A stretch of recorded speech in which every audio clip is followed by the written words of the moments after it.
Hello, everybody, and welcome to Fortress Comic News, episode 434. I'm one of your hosts, Chris, along with my co-host here, Mike. Yo. Mike, how's it going? Good. Well, we had a banger of an last episode with a lot of extra time and content for everybody. This one's going to be on the polar opposite.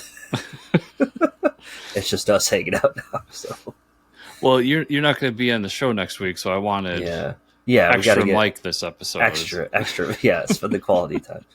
Yes, I won't be around a couple more times because some wedding stuff going on, but I get to see Chris in person, so you guys don't. Yeah. I do, which is pretty cool. So, yeah, and next time you see me, I'll be cleaned up. Really? You're not just... It's going to be weird seeing you on a podcast, Mike. You just bring it along. I'll go to the barber Wednesday. So nice. When this drops, as people are listening to this, I'll be at the barber. Yep. And nice. I even warned the missus. I was like, yeah, we're going short this time because I got photos taken of me. Because there's going to be public knowledge. Yeah, I got to look nice for Mike. Yeah, you do. Yeah. Come on. Listen, you got me to put on a suit, so... Hell yeah, I did. That's an accomplishment there. It's actually just an intervention to get you to wear a damn suit. I'm not getting married, so everybody. Aha! It's a ruse. That'd be messed up. That'd be really messed up. I started playing through Final Fantasy 16. Is that the new one? Mm-hmm. Yeah, and I'm really conflicted about the game. Have you played a lot of Final Fantasies? Yes, and I played 16. Okay. So, it's great, okay? It's cinematic as hell. I like the lore. I like that it's kind of like Game of Thrones with kaijus. So it's like right up my alley. That it's like this political thriller in the medieval times. But then instead of dragons, everybody controls these kaiju. But man, there are cutscenes. Like, there's so many cutscenes in the game. And I know Final Fantasy is like supposedly 4 cutscenes, and I've been like having a blast with the story and stuff, but like the story takes a turn where it's like, I'm in it for the giant monsters, not so much the warring politics, but How far in it are you? So that's the crazy part about this game. I'm like probably I got to be 12, 13 hours into it. And I almost got to a point where now I'm like in the open world where it almost feels like Monster Hunter where you can like go on hunts as like, is that when the game begins? So you're less than halfway through. Oh my God. Really? Yeah. That's crazy. I think it was like 30 to 35 hours depending. Wow. They go like through so many time jumps in the story too. It's crazy. Yeah. I think the game, if you took the name Final Fantasy away, it would be really good. But with Final Fantasy comes expectations for me. Yeah. And my criticism I think the combat gets really boring. Like the further you go, I think a combat like that's fine for like a Devil May Cry or something. Right. Yeah, it is almost like Devil May Cry, but it just gets so boring after a while. Mm-hmm. And I like a little RPG in my RPG. Yeah. Yeah, that's true. There's no tweaking of skills, right? They really just streamline everything. I've been saying this for a while. Like, we need to more define what an RPG is in video games, because at this point, the way people define an RPG, like Madden's an RPG. Yeah, right. And yeah, honestly, it kind of is the game that has ended my love affair with Final Fantasy. See, I never finished. So I just finished the 7 remastered. Yeah, which I love. And then I got to play the second part of that. But that one was getting kind of boring to me at the end. I was like, okay, let's like get to because I know they dragged out the story for the new trilogy or whatever. See, I love those. I do. Yeah. And like, I'll get Final Fantasy Tactics. I'll get some of the ones that are remakes or olders or anything. But any new ones come out moving forward, like I'm going to be very critical moving forward with them. Because I don't know. I like Dragon Quest. Dragon Quest is very traditional and very like old school. Mm-hmm. And Final Fantasy has always been the game that kind of plays with the battle systems and what's going on. Yeah. And I think they've gone too far of like, we need to be commercially viable. And yeah, it was weird because there's like it feels like Devil May Cry, but then there's some fight instances in the game where you have to dodge, and it's like they almost make it like Dark Souls ish, but it's not. It doesn't lean one way or the other. It's just it's like in between, and you don't get to adjust your own stats and stuff. So the nerd in me wants to adjust stats. Even the adjust stats thing didn't bother me. I just felt like the stats didn't matter. Yeah. I felt like I could just like bull rush my way through any fight. Yeah, you just like equip anything and you're still doing the same damage, I think. Yeah. Like I don't see changes to my damage and stuff like you would be monitoring with. And as someone that just finished Dragon Quest III HD 2D, I like going out and just grinding until I'm so powerful that like I can just fucking whoop. You want to grind. You want to get to the point where you where you steamroll. You don't want the game to do it for you. Yeah. Yeah. So you play Dragon Quest? I've never played any of the Dragon Quest games. Is it like turn-based? Yeah. Style? Okay. All of the Dragon Quests all the mainline Dragon Quests up to 11, not counting 10, but I'll talk about that in a second, are old school turn-based. Like, if you don't prompt the commands, it will not do anything. Okay. Yeah. So if you like that style, that's what it is, very traditional. Now 10 never came out in America, but that was an MMO in Japan. Oh, damn. Yeah. I'm getting a Dragon Quest lesson, everybody. Yeah. And then 12 is coming out, but we haven't heard much about it. Like, can I just play, because I see there's all these remakes now. We're talking about video games a lot, folks, so stick with us here. We're not Dragon Quest, do I need to, like, can I just play 3 if I've never played any of the others? So they released 3. Yeah. And then in October, they're releasing 1 and 2. Okay. And the reason for that is 3 is actually a prequel to 1 and 2. Okay. So 3 is a perfect place to start. And if you don't like 3, like, you don't like Dragon Quest. I'll just tell you that now, because it's basically, I don't think it's the best Dragon Quest, but in terms of like gameplay and what the story's about and everything, that's Dragon Quest right there. Okay. And I think you personally will enjoy the fact that Akira Toriyama is the artist for all the games up until 12. I don't know if he's was involved with 12 at all. So everything's like his style. Yeah, I might have to play it. I get bored with turn-based sometimes, but like I think it was like Final Fantasy 9 where I got a little too like run down with it. I got to pick it back up. But and then with the new HD2D, I was looking through it, and there's also like there's easy, medium, hard, like like a lot of games do. Yeah. And if you turn on easy, it like if you're just at the point where like I just need to finish this, or I just want to finish it, I don't want to do grinding anymore or anything. Turn on easy, and you literally just can't die. Yeah. Like, okay. You can just you can just like click your way through the battles, and then just to finish off the game. So if you do get to that point, you're just like, okay, like I just want to know how the story ends. There you go. Okay. Cool. And the other thing I'll warn you is the game ends 4 times. Oh man, that's every Dragon Quest game. Like they end, and then something happens, and you're back. And then they end again. Yeah. Try again. Yeah. It's like how many times are they pulled out? Yeah. I've just never got into them. All right. I guess we'll jump into the TV. I have been seeing all the stuff for Twisted Metal that's out right now. I haven't watched any of it yet, but I'm going to start catching up on shows because I'm a big fan of the Wednesday show on Netflix, so I gotta watch the second season that just came out. Yeah. So what's up with Twisted Metal season 2? So they ended episode 3 where they went to Diesel Town, and then episode 4 is them in Diesel Town, where it's basically like an arms auction, and you get to see. It's actually a fun episode. Like the first 2 episodes, I was kind of disappointed because I wanted the tournament to start. Right. But now we're here.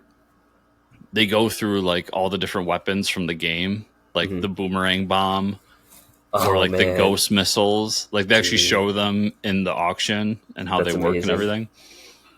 And then there's an obvious. So there's an auction for like the normal people, and then there's like the elite auction for the higher class people. Okay, yeah. And they do their whole thing, and then it just quickly develops into an orgy. And you got Anthony Mackie and I forget the woman's name running through it, like trying to like not deal with it as like weird things are happening around them. Yeah. Oh my god, that's hilarious. So So that sets them up where like how everybody has the weapons, because like Sweet Tooth is there, all the characters are there at that point. And then episode 5, they get to Calypso's town and they start the tournament with like, this is the first thing you got to do, and you actually get like a solid 10 minutes of just car action. That's awesome. So it does get to that point fairly quick. Yeah, it's good. It's fun. It's funny. There's a lot of cool things with it. Nice. Yeah. I do want to watch it. I keep seeing the advertisements. I'm like, man, that looks good. Yeah. And then I didn't put it in notes, but up to episode 8 of King of the Hill, the new season. Mm-hmm. I'll just say it's good. If you like King of the Hill, it's good. It's literally like the same King of the Hill style. They're tackling more modern things. Mm-hmm. All the kids are like 21, 22 now, so they're dealing with like college level problems instead of like little kid problems. Right. But it keeps the spirit of the show pretty well. Nice. Yeah. Is he selling propane? No, he's retired. Oh shit. But he has the ultimate line of Bobby says something about like, yeah, I know you never got to go pro in football, Dad. And he just looks at him and goes, I did go pro, Bobby. Propane. That is the best line. That's amazing. They better win an Academy or a Golden Globe for that shit. Wow, that was so good.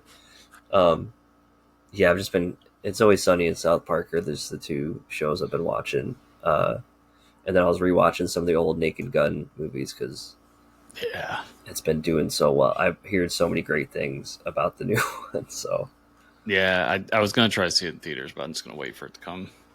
To streaming. Yeah, it's like almost. I hate. You know what? I was like, oh, I thought I could watch it this weekend because the Vudu or whatever that website is lets you rent from like the theater for like $25, and sometimes I just do that. And it says rent now, and I click on it. And it's a pre-order to rent it. I'm like, what? I don't need to pre-order the digital thing that I watch instantly. Like, this is the biggest scam ever. Like, it advertised that it was here, and then you click on it and was like, oh, pre-order. I was like, what the fuck? Come on. Yeah. I'm sure they get people to do that, though. Oh, I'm sure there's somebody that does. I mean, obviously, if they're doing it, somebody's clicking on it. It's like, pre-order and instant download? Come on now. All right, let's... We got some movie news. Warner Brothers CEO David Zaslav confirmed a rumor that James Gunn's next film will be a super family movie, and that he's already started writing the script. Cool. I mean, sure. Do you think we'll get a super family movie in a Superman 2? I mean, does this feel like the biggest no duh on the planet? Like, usually with a sequel, you're going to introduce... I mean, yeah, we had part of the family already show up. I mean, I think it was obvious he was going to do Superman 2. Yeah. I still think that's what it is. Right. I just get the feeling that Supergirl is going to be in it in some way. Yeah. Like, after the Supergirl movie, she's going to come back to Earth and be involved in some manner. Yeah, it's like the whole Supergirl movie is going to be her, like, coming to age thing, or, like, becoming Supergirl, and then she'll show up. And then we need all the super family to fight Brainiac. And then, I mean, they say super family, but I mean, they're still kind of building their world, so they could figure out a way. But who from the super family could you really do? I mean, you got, like, to me, it's like Supergirl and Crypto. Yeah, like, you can't do Connor. You can't do the 2 kids he adopted. Like, you need a whole, like, series of movies to set that up. Unless they're going to say that Superman has a kid now. I was going to say, unless you do Time Jump, you can't really do John. Yeah. Yeah, that's true. The only other thing it could be, possibly, and I would be down for this, 100%, but a Daily Planet movie. Yeah. Like, because that one scene in the Daily Planet from the Superman movie was amazing. Yeah, it reminded me of that show on HBO, the Newsroom one. I love that show. Yeah. And I would love to see the balls on James Gunn to do, like, just a Jimmy Olsen movie. Oh, man. Well, he's getting a TV show, I think. Oh, really? I think they're doing a TV show, is what I had heard. they're planning spin-offs, and I swear Jimmy Olsen was one of them. At least I thought. We're gonna have to check. I thought Mr. Terrific and Jimmy Olsen, unless I just made that up in my brain because I wanted it to happen. Oh yeah, I think I remember this one. That it might. Yeah, Jimmy. Yeah, is reportedly in the works. It's set to be a crime anthology series focused on different DC villains.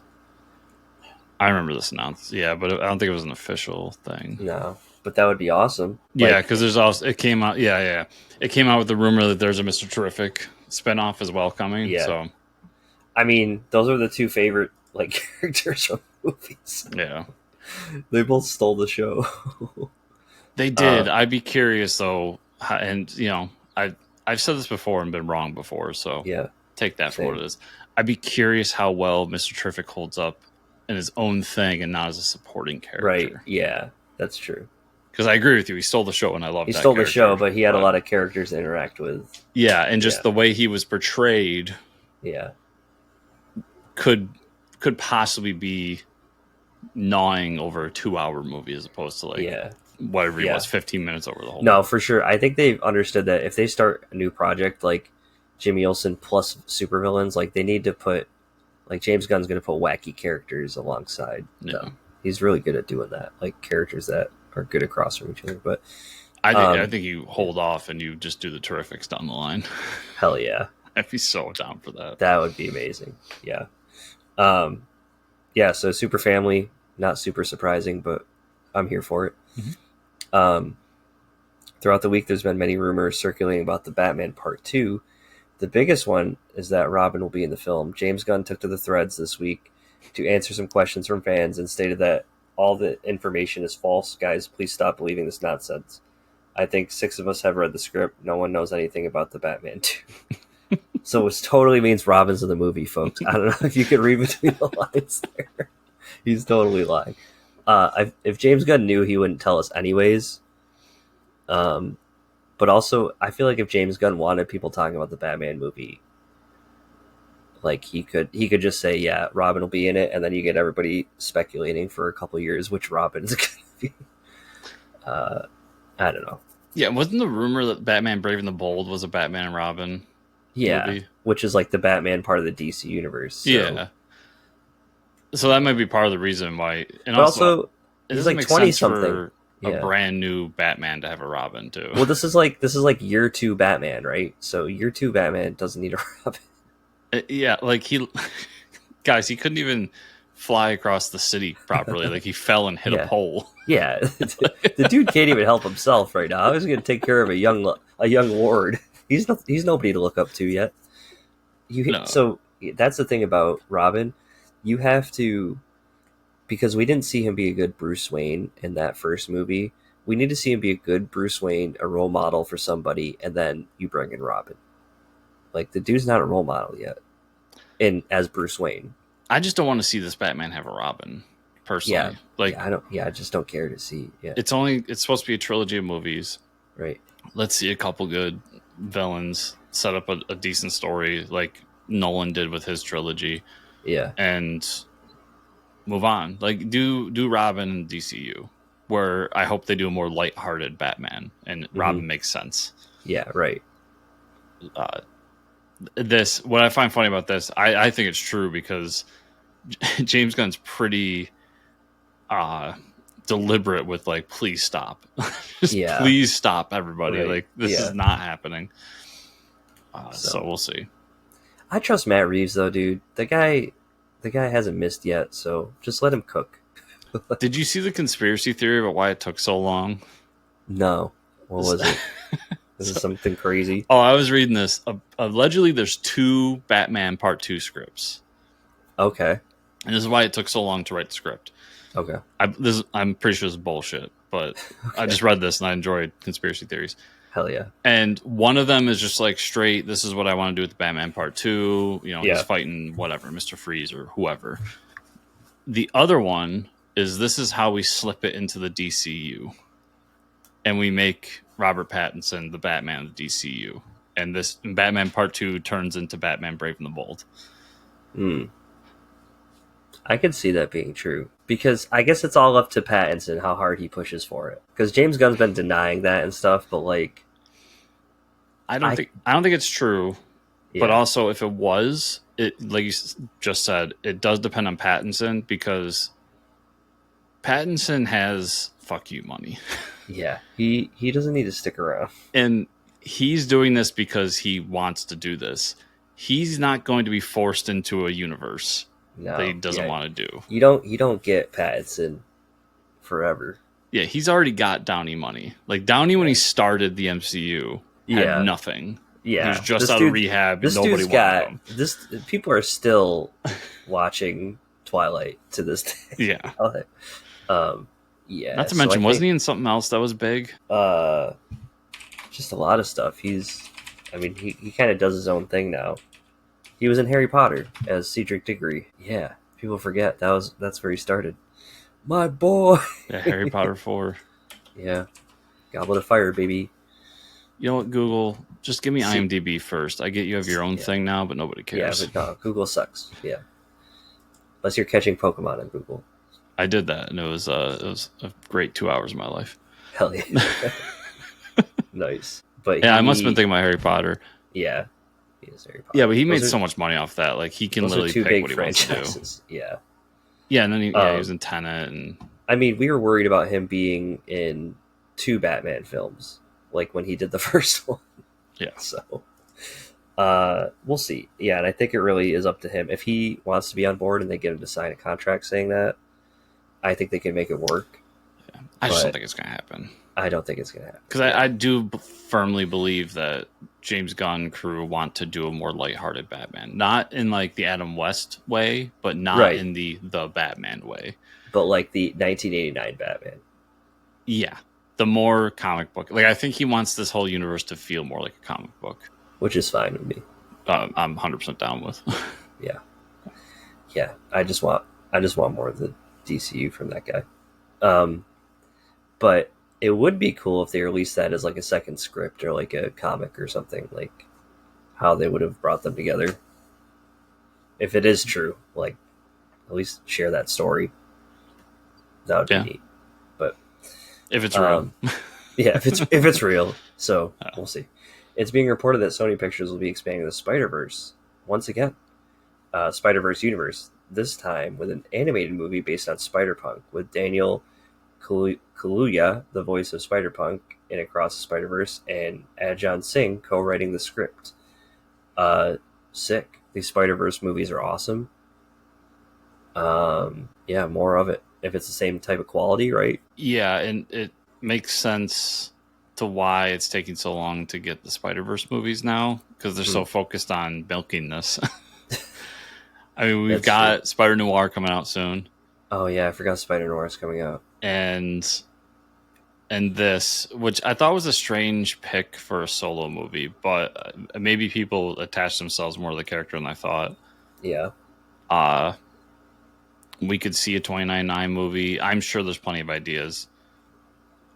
Sony finally did something right, and milk it. They're going to milk it for all it's worth. Because Lord knows they haven't been able to do anything else right with Spider-Man. Yeah, that's about it. So, like, we got one good thing. Keep going. We did the first movie, set of movies good, and then after that, nothing. How much more can we milk it? I don't know. Keep going. Yeah. Well, I'll be curious how Spider Noir comes out, and then be excited for this. Yeah, that's gonna be interesting. Yeah, live action Nick Cage in black and white.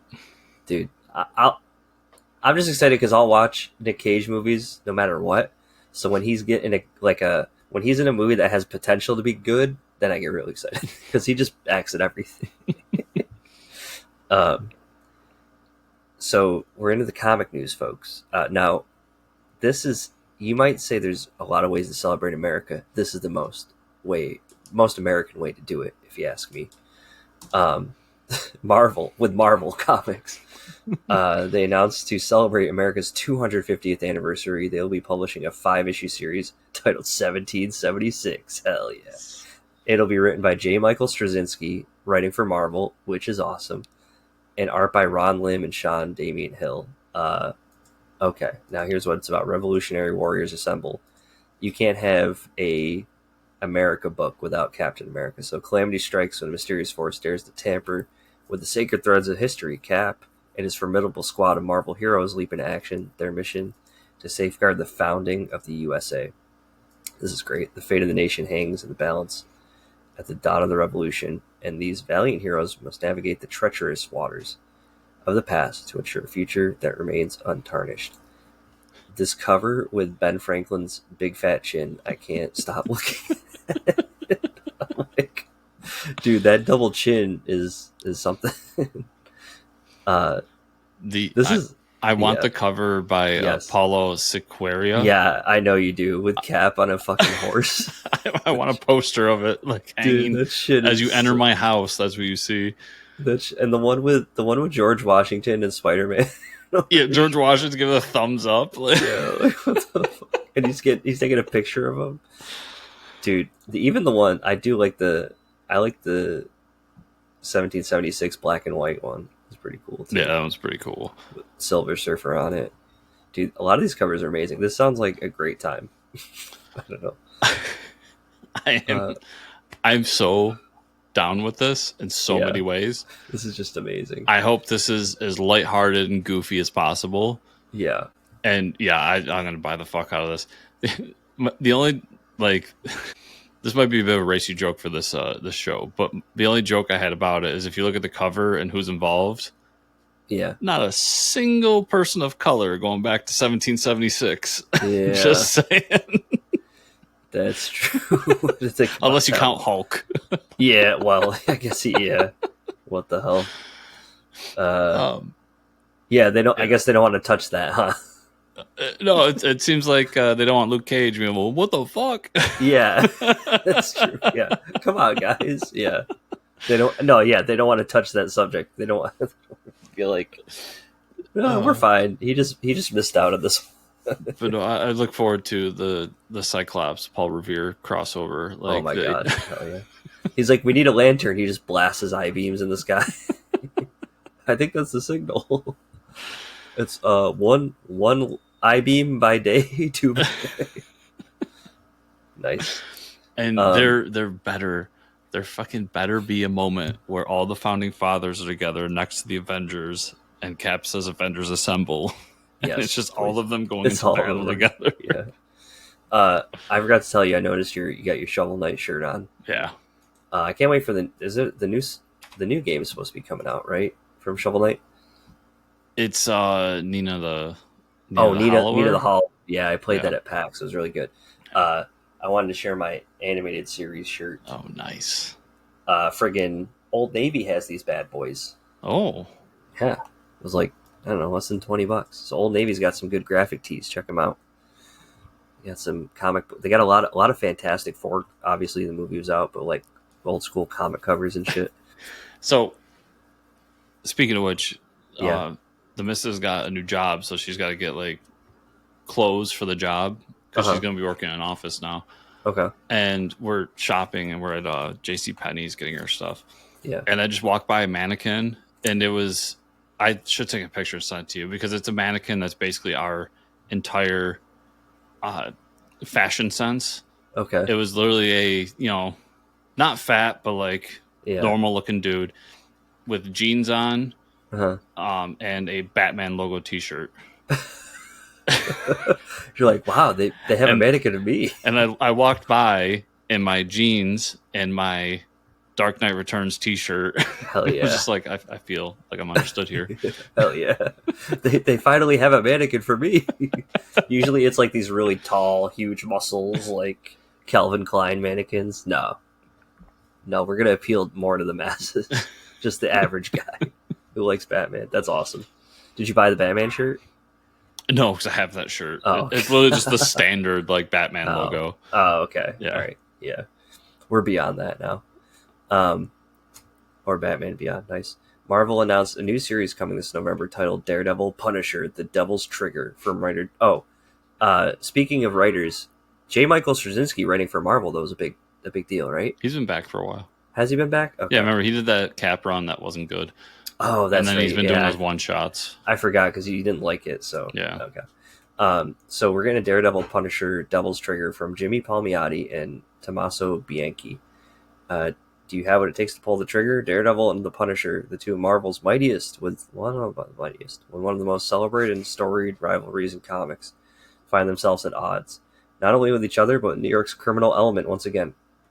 So Jimmy Palmiotti revisits the Marvel Universe, pitting Frank Castle against the Nuki crime family for the most violent and visceral confrontation yet. As their conflict threatens to tear Hell's Kitchen apart, it'll fall to Daredevil to contain the chaos. So this is something you're gonna be checking out. Yeah, it's a Daredevil book. Yeah, hell yeah, it's Daredevil and Punisher. Yeah, it's funny. Jimmy Palmiotti, that's his second Marvel announcement. Yeah, and I remember there was like rumors. It's so funny to me, like people in my life at like comic shop and everything believe every rumor they read online. There was a rumor that Marvel Knights book was like an old script he wrote back in the 90s that they like pulled out of a fucking drawer and like, oh yeah, let's just do this. It's like, no, he's still there. I think Palmiotti is getting some checks from Marvel and wants to... and I think they like working with him, so surprise. He's got a fan base. He's known for being one of the guys there near the beginning of Marvel Knights. And he's gained an independent following since then. So yeah, bring him back to do some of the stuff people know him for. Jimmy gets to cash in some checks. Why not? Hell yeah. Yeah, I'm here for it. Not much of a Punisher guy, but I've always enjoyed like the Daredevil Punisher crossovers. Yeah, they're always fun. They always get along so well. Always. Image Comics announced this week that comic series Die is returning with writer Kieran Gillen and artist Stephanie Hans, posting on X along with the teaser image, Die Another Day, Die Harder, Dice, No Dice, You Wanted It, You Got It, Reloaded. Yeah, did you ever read this? I read the first volume and I liked it. Yeah. Just haven't gotten to the other volumes. It's a great team. Kieran Gillen's a really great writer. Yeah, and it's a book for people like us. Like it's literally they play D&D and get sucked into the world and have to like make their way through. And I guess every volume is them doing it over again. Oh, really? Yeah. That's awesome. So I'm trying to remember. It's been so long since I read the first volume. I might have to reread it to get caught up, but I remember it being good. Yeah. And people love this book. Like if you talk to somebody that's read this book, they glow about it constantly. Yeah, I'm actually putting on my comic notes because there was something I wanted to read for a while, and then I forgot about it because there's so many books out. Yeah, and I looked it up. I believe it's on Comixology Unlimited. So I don't think you do that anymore. But there's also a hardcover that's fairly affordable too if you're a hardcover person. Yeah, I do like me my hardcover stuff. Yeah, sounds cool. More of it, and yeah, you're right. D&D stuff is great. So I like when they do like a twist on that where they're like in the fantasy realm. Yeah, it's one of those things like because Colin has that book he's doing too. It's the same idea, just his own way. But I love that idea of like, hey, you get pulled in the game, like Jumanji style, basically. Okay, yeah, sick. Hell yeah. Mad Cave Studios announced a new series titled Circus Maximus from writer Mark Stable and artist Giorgio Pontrelli. Rome, 64 AD. Yeah, I'm lost there. I don't what's the most that's not like it's weird to see 64 AD. Only 64 years after he's done. The most daring heist in history is being planned by an unlikely crew: a former slave, a Vestal virgin, a charioteer, and a disgraced architect, each with their own personal motives. While Rome is distracted by chariot racing and gladiatorial games of the Circus Maximus, the crew plans to rob the imperial treasury under the Temple of Saturn. But when Emperor Nero sets his fire to the city, they'll be lucky to escape his wrath with their lives, let alone the loot. Yeah, good on Mad Cave for taking more crazy twists and turns. I do like the cover that makes him look like Snake Plissken. That cover goes pretty hard. Yeah, I mean, it sounds cool. It's probably not something I would read, but it's something I want to check out. It's a heist. It's a heist movie set in ancient Rome. Like, yeah, right. That's true. Yeah, I guess it's kind of like the live action D&D movie, just a heist movie. So it sounds interesting enough. And then I guess disclaimer: we'll get it for free. So I'm not that's true. So I probably will end up checking it out.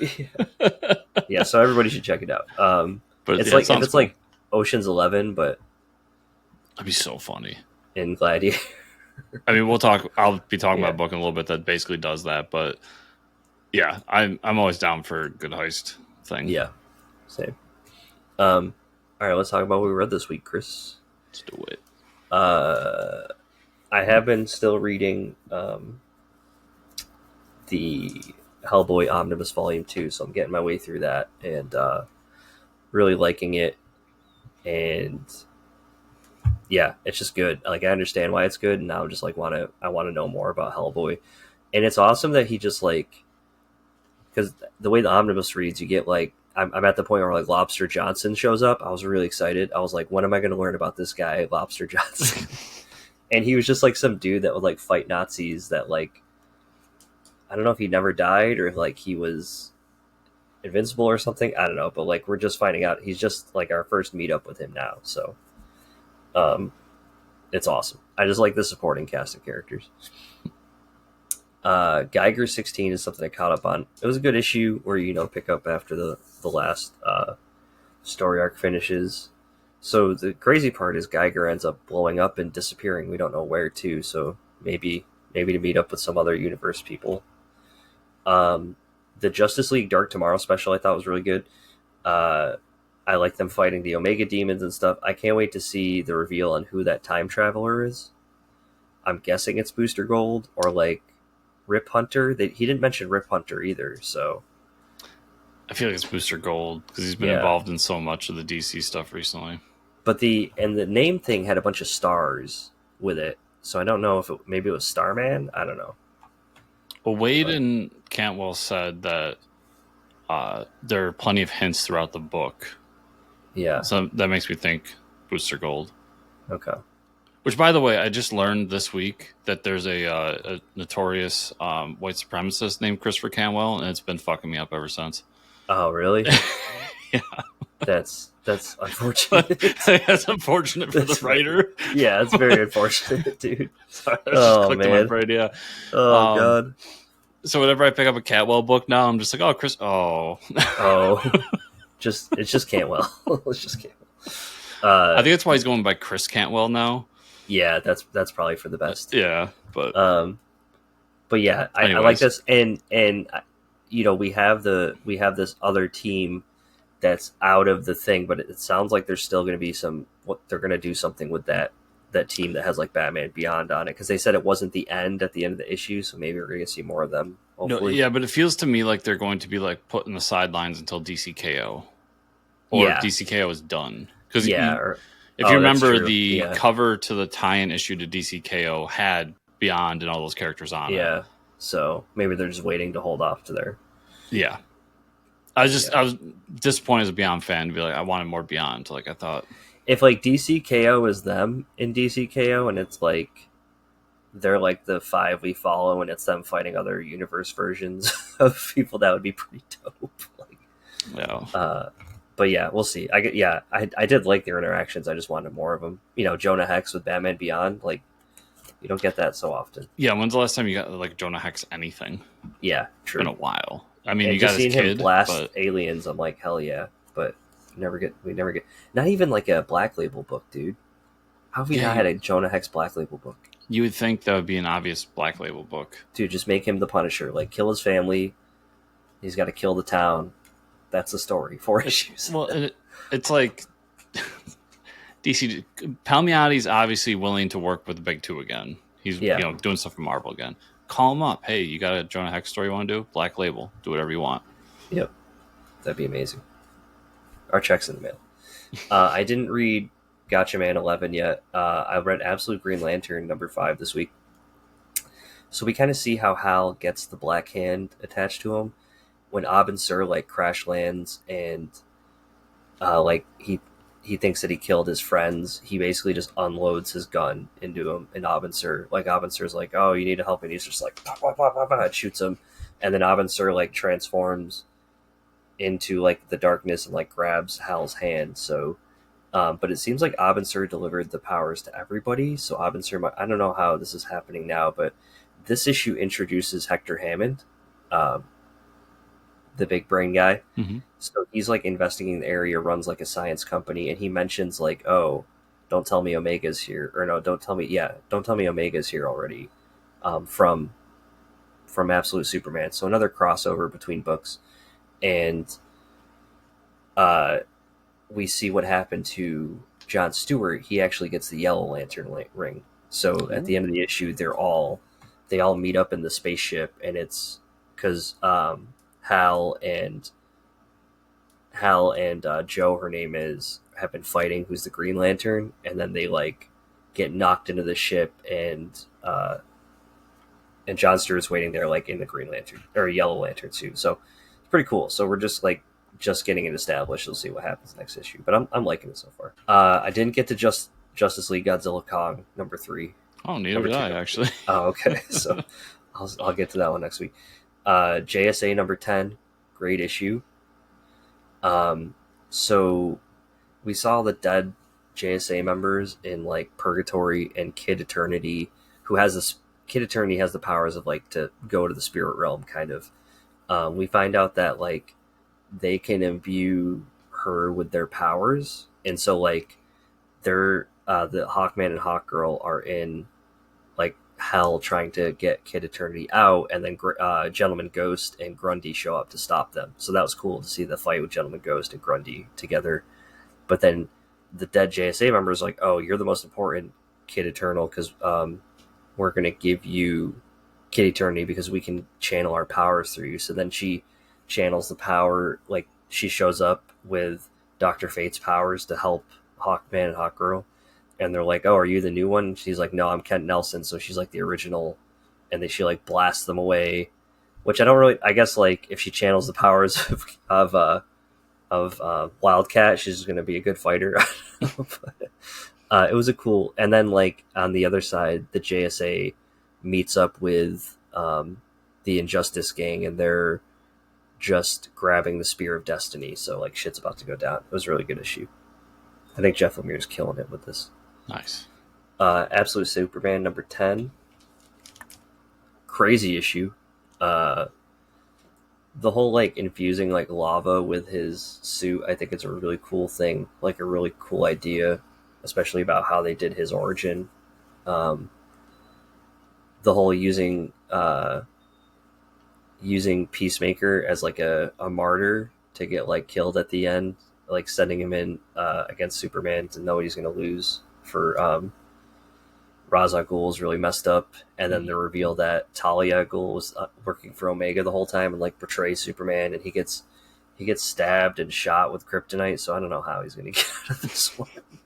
He's already been wounded once, but it seems like the things aren't looking good, so they're going to need somebody to step in and save them this issue. Yeah, I like we finally. I mean, I think they've done a good job of differentiating him and his origin at the very least from the regular Superman. Yeah, but there was a big differentiation moment in this issue where we learn how brutal this Superman is. Yeah, and he literally talks about beating the snot out, and he's literally trying to stop himself because he's thinking of different ways to kill Peacemaker. Yeah, which is crazy. Yeah, and then the reveal at the end that like Talia and Ra's are working together, so the Omega Men are part of the League of Assassins or the Lazarus Company. Was cool too. Yeah, it's a great issue. That's all I got to this week. Okay, interesting. Let's talk Cheetah and Treshire rob the Justice League #1. Oh shit. So I'll say this: if you don't like heist stuff, as I kind of was talking about earlier, that heist book. Yeah. If you don't like that style of book, don't pick this up. It's not doing anything new or different. This is literally the first issue or an intro issue where we get to know Cheetah and Treshire through like quick scenes, if you didn't know them already. And then it's Cheetah going to Treshire and being like, I've got this job and we're going to go rob the Justice League and this is how we're going to do it. And it's that they go through all the beats of a heist movie, you know. What's the job? We're going to rob the Justice League. Nope, not doing it. You're crazy. And then she has to talk her into it. And then, and what they're trying to get is the power bank, which is a thing that all the villains had suspected the Justice League had for a long time, that just had a, basically chronicled all of their superpowers so that anybody could get them. So that's their big job, is they're going to try to go down and go up to the watchtower and get the power bank. And then at the end, they're like, and now we have to put together a team. So next issue is them like going and getting people for the team. So for me, as someone who loves this style of story, I'm loving what they're doing here. Nice. And they even say at the last, it's like next issue, putting the team together, and it was like no, I forget the exact ones, but there's no something or Jokers. So I laughed at that. I was like, yeah, so we're not going to see the Joker. Thank you. Oh, yeah. I was going to say, I'm kind of waiting to see who you say their supporting cast is before I take a stab at this. This is literally just the two, and they're coming together and being like, we're going to do this thing. Yeah. I just want to see like what characters they get defending the... Yeah. We need other people to show up too, yeah. It's the moment in Ocean's 11 where Brad Pitt goes to... I don't know. Why am I zoning on his name? Nipples. George Clooney. George Clooney goes to Brad Pitt and is like, I got this idea for a heist. Yeah. And Brad Pitt's like, nah, that's insane. We can't do that. And he's like, we can with the right crew. Like, that's this entire issue. Cue the montage. Yeah. One World Under Doom #6. So this is back. Great cover, by the way. Mm-hmm. Yeah, it is. This issue is Dr. Doom and Reed Richards, and they're debating on television. And Doom has agreed that if Richards beats him in the debate, that he will give up all of his power and everything, and things will go back to the way it was. Mm-hmm. And he's just schooling Reed one after another. And Reed's saying in the background, he's like, I may have the facts on my side, but he has the hearts and minds. And it's hard to debate against hearts and minds and all this. Mm-hmm. Meanwhile, they have this crew that's going into Latveria to figure out what's going on, and they've finally been able to get through and get into Castle Doom, which they find out is it's bigger than it ever was, and it's this huge skyscraper. Mm-hmm. And they're all like, how did he build this and nothing at all? And Scarlet Witch is there, and she goes, he built this because it's pure magic. And it's magic of every sort's more powerful than I've ever seen. And this is where they get their first little crack in the armor of Doom. Yeah. Because inside the castle is all of the people of Latveria, and he's basically using them as living batteries for his magic to control the world. Fuck. Yeah, so he's a bad guy. Yeah. So throughout this, you've been, he's been making himself look like a good guy. This is the first time where we actually see bad guy things. That was the problem for me with this storyline. Is like every issue is like, okay, he beats him again. It doesn't look like a bad guy. It's like, when are we going to see it? And so they live stream that this is happening to everybody, and he just cuts the feed, and he's just like, no, like, you don't understand. And that's where the issue kind of ends. So we're finally at that tipping point of maybe things are going to go back to the way they were. Captain America #2. Hell yeah. Speaking of Doom. Well, Doom. So if you want to get real nerdy, I've tracked down the exact time frame when this book is, but we won't do that. We get more of the backstory of this new Captain America, like our modern time Captain America. And he fights in Afghanistan, and then at one point there's the line which made me laugh of now we have to go to Iraq. And he's like, well, why would we do that? They had nothing to do with what happened, referring to 9/11. Yeah. And he's like, oh, well, they have weapons of mass destruction. He goes, well, why do we care about that? He's like, these are the orders. He's like, okay. Oh, my God. Yep. And then in the present day, and then you see some of the things like in Afghanistan, Iraq, like that are shaping who he becomes. Mm-hmm. And in the present day, him and Steve are going to Latveria, and he's going to do his mission as he's told. And Steve, of course, is going to venture off because he sees Doom as a fascist. And is like, well, my job is to take him down. So he goes after Doom, and the issue ends with him and Doom about to duke it out. Mm. But what I found interesting was the dichotomy of the two characters, because this new Cap dealt with a different type of war than Steve did. Right. So he has a very different attitude coming out of that war than Steve does coming out of his war, and how he uses his powers. That's an interesting approach. Yeah, so it's really good. And like I said, if you really pay attention, you can really see where they're putting the timeline of when the Marvel Universe starts, which for me is like another layer of nerdy on it. Nice. And then this is kind of a twofer. Bad Idea books. I read the Hero Trade. This is an old Bad Idea book. I have the issues of it, but it was one of those weird ones where Bad Idea had a bad idea. Yeah. And was like, you can only get certain issues in certain markets and things. Right. And this actually collects the whole thing. Which is funny that I just think it's funny that Bad Idea does trades now, which is like I would love to get Dinesh back on the show to talk to him, because what they're doing now is a complete departure from what they were originally doing. Right, exactly.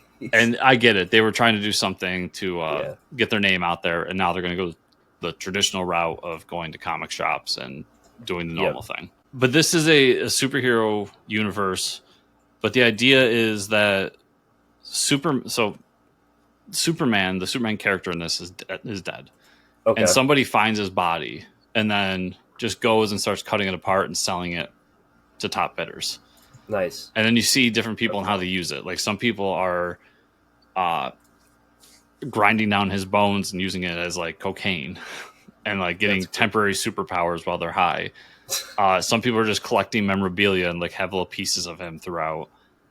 And then we see different characters in this universe. It's very anthology based. We see different characters in the universe and what they're doing.